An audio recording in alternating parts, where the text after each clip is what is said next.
Jesus Christ is risen from the dead. Hallelujah. We've made it through the fasting of Lent, the solemnity of Holy Thursday, the weeping of Good Friday, the waiting of Holy Saturday. We've made it to Easter Sunday morning. As the sun rises on the morning, the stone is rolled away. The tomb is opened.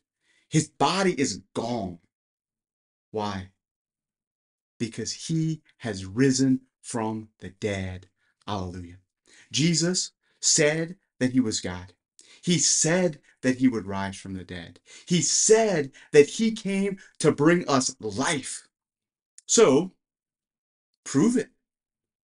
Jesus, if you are who you say you are, if you are God, if you did come to bring us life, if somebody who believes in you, even though he dies, is going to live, come on. How do you expect me to believe you? Prove it. That's what they said to him when he was on the cross, didn't they? If you are the Son of God, come down from that cross. The thieves on the side, or at least one of them. Save yourself if you were the Messiah, and save us too. Prove it. And Jesus said, no sign will be given to this generation except the sign of Jonah.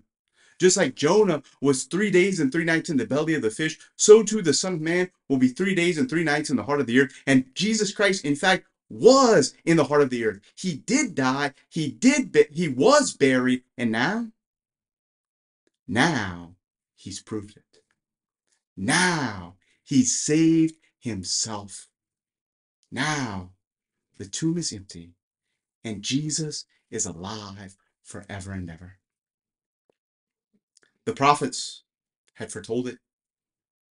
David and Isaiah and Daniel and Ezekiel had prophesied about the resurrection.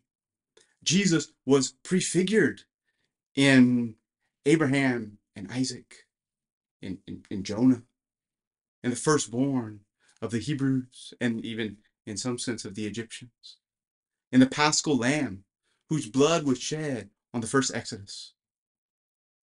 All of history was preparing for the moment when God would come to save us. And he did.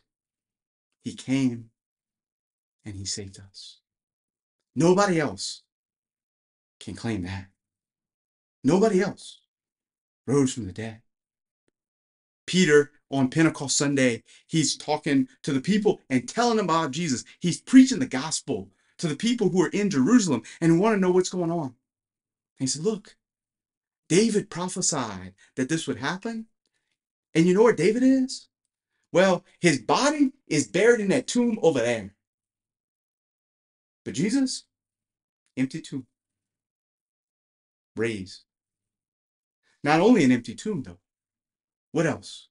After the empty tomb, he appears to Mary Magdalene. He appears to Peter. He appears to the 11 apostles. He appears to 500 people gathering at once. And then, by special revelation, even after he ascended into heaven, he appears to St. Paul. Look, he says. Look at my hands.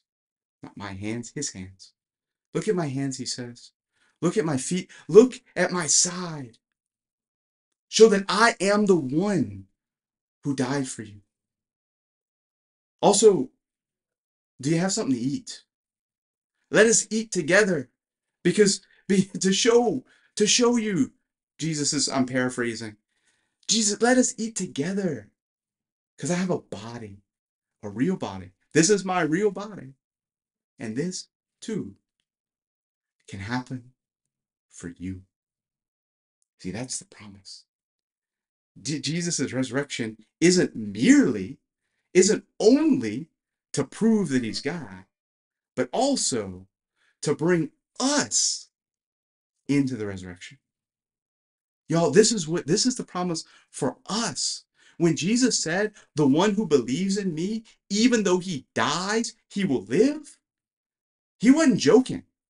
That was not a metaphor. That's real.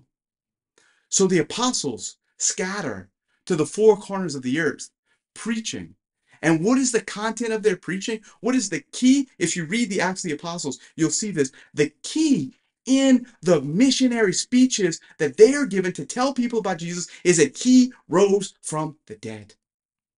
And then they have the courage, all of them, to be subject to martyrdom. They have the courage to give their lives in witness to Jesus. And not just them.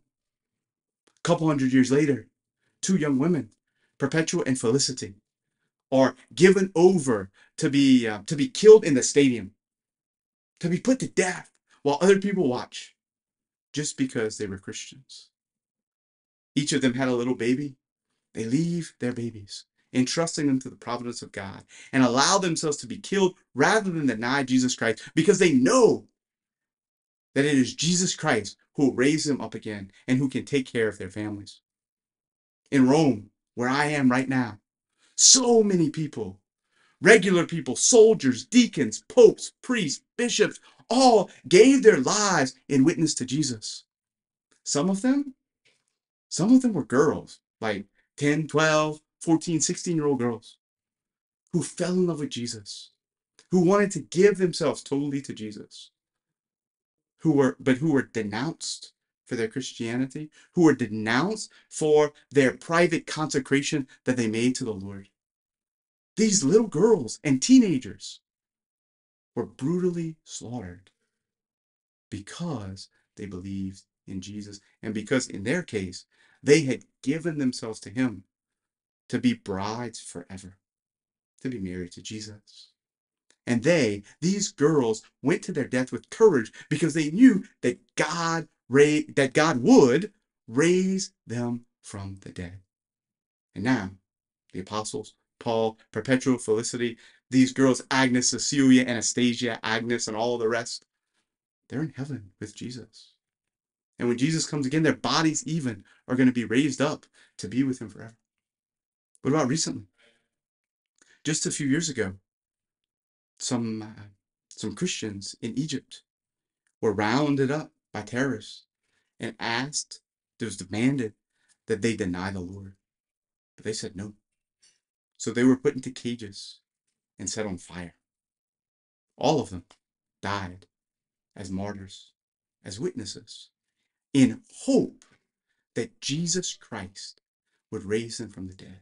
In truth, knowing the truth that Jesus Christ has won. That in fact, the one who believes in him, even though he dies, will live. Jesus claimed it. He proved it by his resurrection. Throughout the whole history of Christianity, the Christians have shown, in the whole history of the church, our older brothers and sisters, mothers and fathers in the faith, have shown us faith in the resurrection, that Jesus Christ will give life. So what about us? We must take courage. Some places in the world, maybe people are even watching this on the internet, who are actually in danger for their lives, for your lives, because you're a Christian. Take courage. Stay close to the sacraments. Trust in the grace of your baptism. Stay away from mortal sin. Have hope. For those of us who live in Houma-Thibodaux, who are not, or other places who are not in direct danger for our lives, can we be willing to witness to Jesus, even if it costs us something? Can we be willing to tell other people who Jesus is, what he has done for us, and how much we love him, even though it might cost us something? See, part of the joy, part of the beauty, part of the greatness of the resurrection is this hope that we have as Christians. That we can sing Alleluia. Praise God. That's what Alleluia means. Praise God. We can sing Alleluia even in the darkness, even in the difficulty, even in the pain. We can rejoice and be glad. We can sing hymns of praise like Paul and Barnabas did in prison, and like many martyrs have done as they marched to their death, because we know that we know that we know that Jesus Christ will raise us.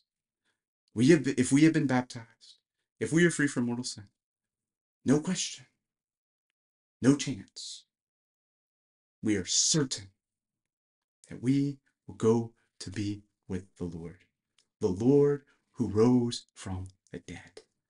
So let us rejoice that Jesus is who he says he is. He is God. He has saved us by baptism, by closeness to the sacraments, by daily prayer. Let us live in that salvation, and let us have the courage to sing Alleluia in our hearts, in our actions, and in our words, as we rejoice with the Lord, whether things are good or bad, and as we choose to witness to Jesus Christ, who is risen from the dead.